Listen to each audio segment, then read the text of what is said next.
I'm the eldest daughter. I gave up my entire youth to be by my parents' side. 15 years of care, every meal, every pill, every hospital trip.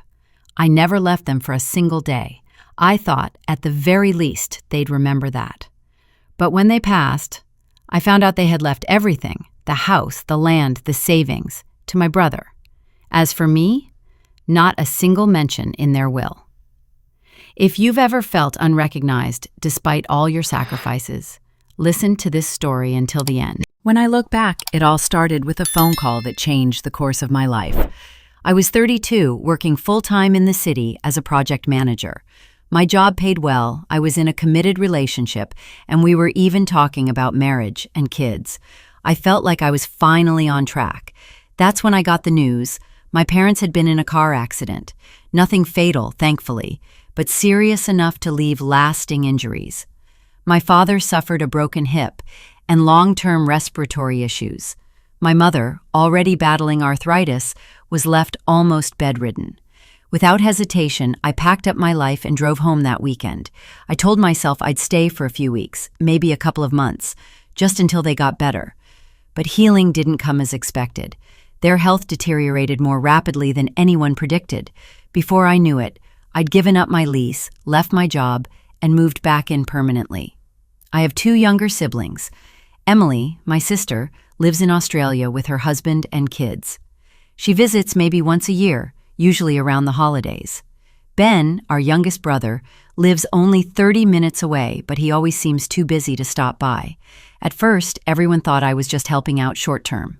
But as months turned into years, it became clear I had become their full-time caregiver. I handled everything: medications, appointments, cooking, bills, home maintenance, and emotional support. My days were filled with routine and sacrifice. I learned to manage Mom's pain and Dad's breathing machine. I watched friends my age move forward, careers, weddings, children, while I stayed stuck in the same house, in the same role. And yet, I told myself this was what love looked like. I was raised to take care of family, and that's what I was doing. Despite everything, I didn't ask for much. I just assumed my parents appreciated what I did. I thought one day, maybe when they were gone, I'd at least be acknowledged. But as I would later learn, love doesn't always translate into fairness, and family doesn't always mean loyalty. What I didn't know then was that the very people I had sacrificed everything for, the ones I never left behind, had made plans of their own, and I wasn't part of them. Life as a caregiver isn't something you plan for. It just consumes you, one decision at a time. My parents needed more than just help. They needed someone who would be there through the night, someone who could read their expressions when they couldn't find the words. Over time, I became their nurse, their advocate, their voice. Each morning started at 6 a.m. I'd prepare breakfast, check Dad's oxygen levels, administer Mom's medication. If there were appointments that day, I'd dress them, drive them, sit in the waiting room taking notes. If not, we stayed home, and I kept up with their routines: physical therapy for Dad, helping Mom with her stretches and simple mobility. I did their laundry, cleaned the house, handled phone calls and paperwork.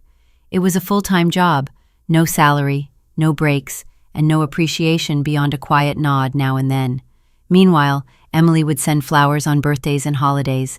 Ben occasionally dropped off groceries, usually just long enough to say hi, then post a selfie with Mom for social media. He played the dutiful son to the outside world, but it was a role he performed, not a responsibility he lived. At night, I often lay in bed staring at the ceiling, wondering if I was doing the right thing. I missed out on weddings, on vacations, on job opportunities.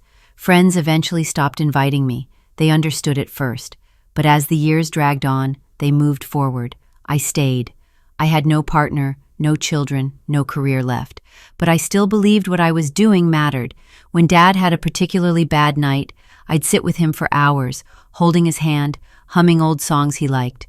When Mom cried silently in pain, I'd massage her swollen joints, whispering gently that she wasn't alone. I never told my parents how much I gave up. I didn't want them to feel guilty. But deep down, I hoped they'd see it, that someday, maybe they'd acknowledge it, not with money, but with words, with gratitude, with fairness.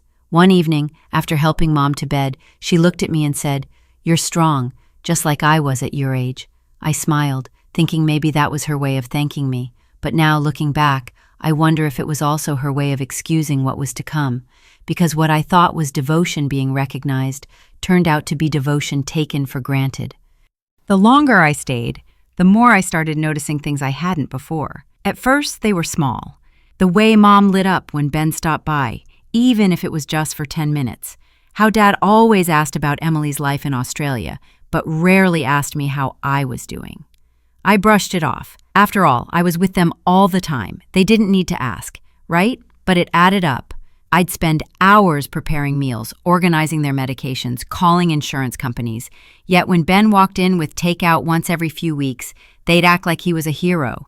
"He's so busy with work," Mom would say, as if that excused everything. One day, I overheard Mom on the phone with a relative. "Ben has a lot on his plate," she said. "He's the one who needs help later, not our eldest. She's strong, she always manages." It stung more than I expected. Was I being punished for being dependable? As time went on, the favoritism became more obvious.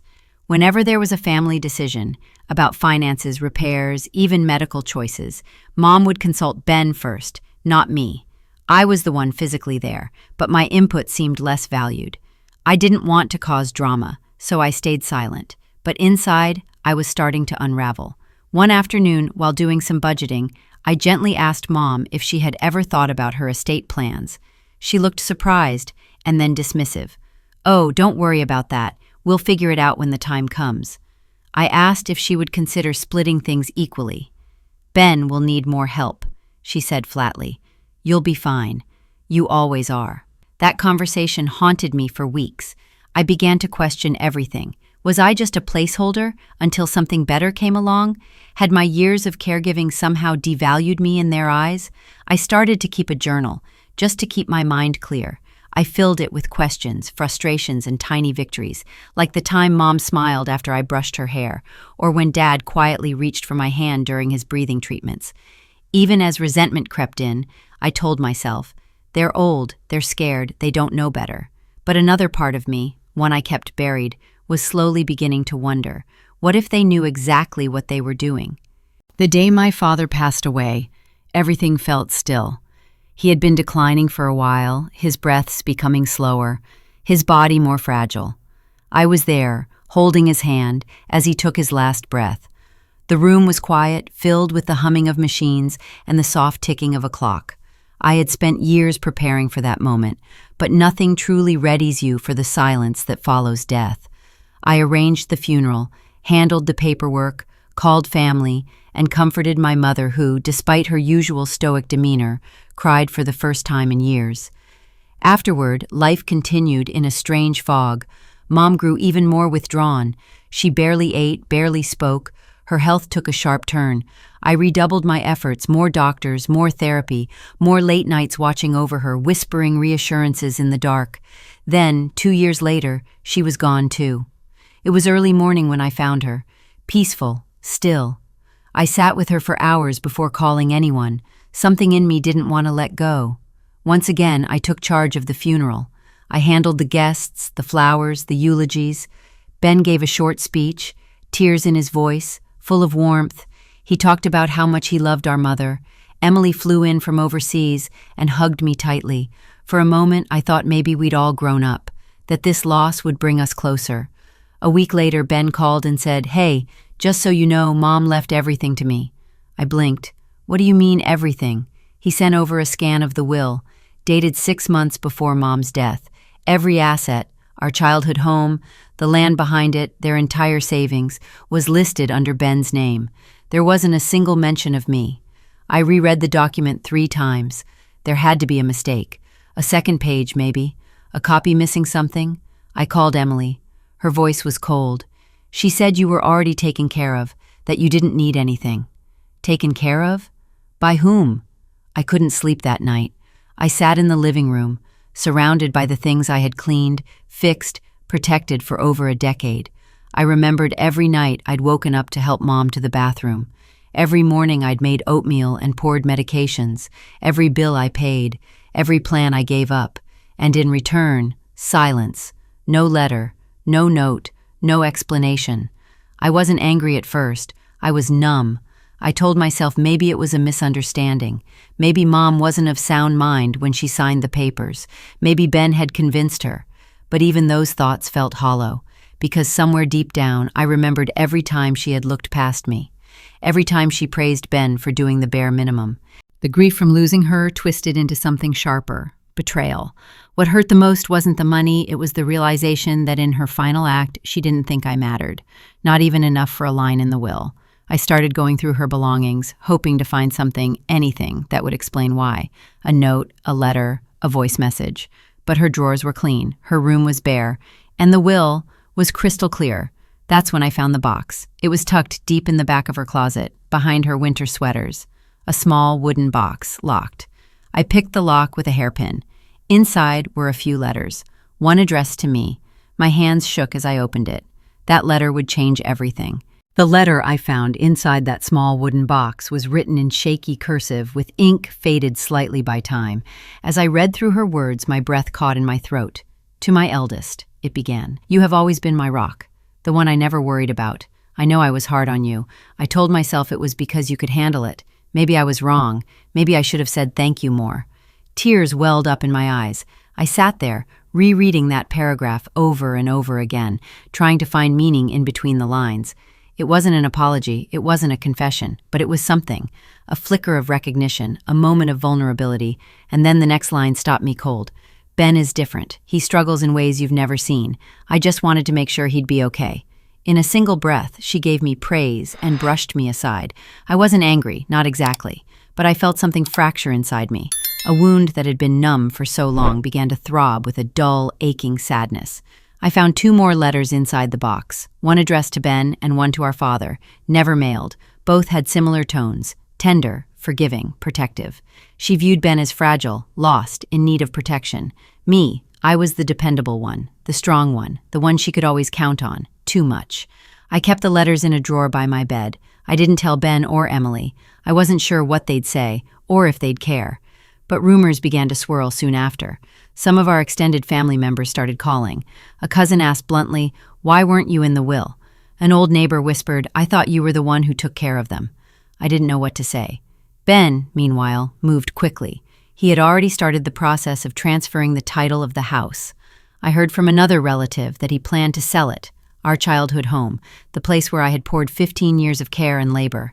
Emily stayed silent. She had returned to Australia. Her texts were short, dry. "It's not worth fighting over," she wrote. "Let it go. Let it go." Those 3 words rang in my ears for days. Let it go.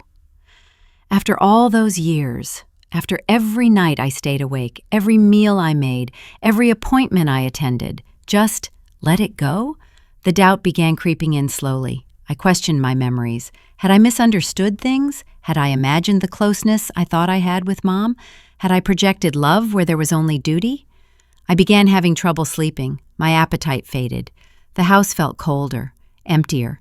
Sometimes I'd walk past the living room and almost call out, expecting to hear her voice. Other times I'd catch myself staring at the hallway, thinking I'd see Dad's shadow leaning on his walker. I needed clarity, closure, something. So I decided to visit Mom's lawyer, the one who had handled her affairs for years. I brought the letter, the date-stamped envelope, and all my questions. The lawyer, a calm and seasoned woman named Mrs. Dalton, listened quietly. She furrowed her brows when I showed her the newer will. "This wasn't drafted through me," she said. "I wasn't even aware she changed it." That hit me hard, because that meant someone else had taken her, maybe in her declining health, and convinced her to change it. Mrs. Dalton pulled out her files and showed me a copy of a previous will, dated 2 years before the one Ben had presented. In it, everything was split equally. My name was there. I was supposed to inherit the house, Emily the land, Ben the savings. It wasn't lavish, but it was fair. "Did your mother show any signs of confusion toward the end?" she asked gently. I nodded. She forgot dates, got easily agitated, repeated things. The lawyer leaned back in her chair, her eyes serious now. "You may have grounds to contest the will, especially if it was signed under influence or diminished capacity." For the first time since she died, I felt a small shift inside me. Not quite relief, but possibility. Maybe I wasn't crazy. Maybe what I remembered, the love, the time, the unspoken promises, had meant something after all. Mrs. Dalton's revelation echoed in my mind for days. I kept replaying her words. You may have grounds to contest the will. It was like a light had been turned on in a dark room I had lived in for too long. For the first time, someone acknowledged that maybe, just maybe, what happened wasn't right. But I wasn't ready to take action. Not yet. I needed more than legal footing. I needed to understand why my mother had done it, why she changed the will, why she chose silence over conversation, secrecy over fairness. So I went back to the house. My house.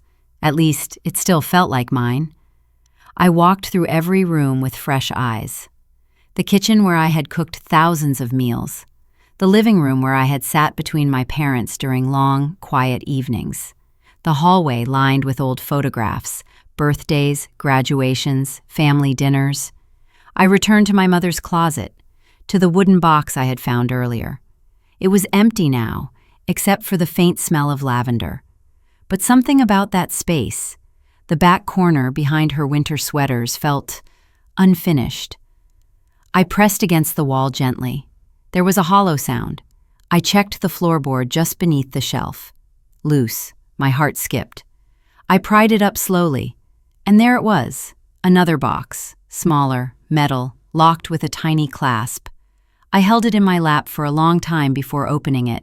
Inside were papers, dozens of them, old receipts, letters, and 2 manila envelopes labeled in my mother's handwriting. One said, Ben, trust account. The other said, Revisions, will. Hands trembling, I opened the one marked Revisions. Inside were drafts, notes scribbled in the margins, different versions of the will, all with my name included, until the very last one. That one had my name scratched out, no explanation, just a black line across where my share had once been. I opened the other envelope. It was worse. Bank records, transfers, from Mom's joint account to a private one under Ben's name, large sums. Several withdrawals labeled as loans, though there were no repayment notes. Some were from the same month she changed the will. Suddenly, everything clicked. Ben hadn't just inherited everything. He had positioned himself for it, slowly, quietly. I remembered how he started visiting more often in the last year, how he brought her favorite snacks, charmed her with stories, convinced her to rely on him for financial help. I had been in the background, changing sheets, scheduling doctor visits, while he was manipulating the narrative, and she fell for it. That realization didn't make me angry. Not exactly, it made me tired. Tired of being the one who kept quiet, who stayed calm, who took the high road. I photocopied everything. Then I put the originals back in the box, locked it, and returned it to its hiding place. That night, I sat at the kitchen table, the same spot where I'd once fed my parents soup, where I'd refilled their pill boxes, and wrote a letter. To Ben. It wasn't angry. It was deliberate, measured. I told him what I found, that I had copies, that I had consulted a lawyer, and that I had no interest in revenge, but I would not be erased. I ended it with one sentence. You have one chance to do the right thing. Then I slid the letter into an envelope and placed it on the counter, right where he'd see it when he next came to check on the house. And for the first time in weeks, I slept through the night. Ben came by the house 3 days later. I watched him from the window as he pulled into the driveway, phone in one hand, coffee in the other. He walked in like he always did, without knocking, without looking around, like he already owned it. I was in the kitchen pretending to sort through some mail when he saw the envelope. He paused, stared at it, then opened it. I didn't say a word. I waited. His face shifted as he read, calm at first, then confused, then tight-lipped and cold. He looked up at me. Where did you get this? From Mom, or rather from what she didn't want anyone to find, I said. The will drafts, the transfers, the notes. I made copies. He scoffed, folding the letter. So what, you're threatening me now? I'm asking you to make it right. Make it right? His voice rose. You think you're the only one who sacrificed? I have my own life, my own family to think about. Mom just wanted to make sure I'd be okay. You manipulated her. You took advantage when she was vulnerable. That's not true, he shot back. She made her choices. You were always the martyr, always making everything about you. I felt heat rise in my chest, but stayed calm. I never asked for anything, Ben. All I ever wanted was to be treated fairly, and I have legal proof now that Mom originally intended to do just that. He stepped closer, his voice lower. You're bluffing. You don't have the guts to fight this. You don't have the money, the time, or the stamina. I held his gaze. Try me. There was a long silence. He looked away first. When he finally spoke again, his voice was quieter. What do you want? I want my name back on the title. I want what was supposed to be mine. Not everything, just my share. He hesitated. And if I say no, then I take this to court, and everything comes out. The will, the trust account, the pressure you put on her. Ben rubbed his forehead, pacing the kitchen. You'd drag our family through that. You already did, the moment you took everything and left me with nothing. More silence. Finally, he sighed. Fine, we split the estate, 50-50, but this never goes public. No court, no scandal. I nodded slowly. I can live with that. We signed the papers 2 weeks later, with Mrs. Dalton present. It wasn't justice, not entirely, but it was enough. I didn't tell many people. Some would never understand. Others would say I should have let it go. But deep down, I knew I had done what was necessary, not just for the inheritance, but for myself, for the years I gave, for the version of me that stayed silent for far too long. And when I stood on the front porch of that house one final time, keys in hand, title in my name, I finally felt like someone had seen me, even if it had to be me first.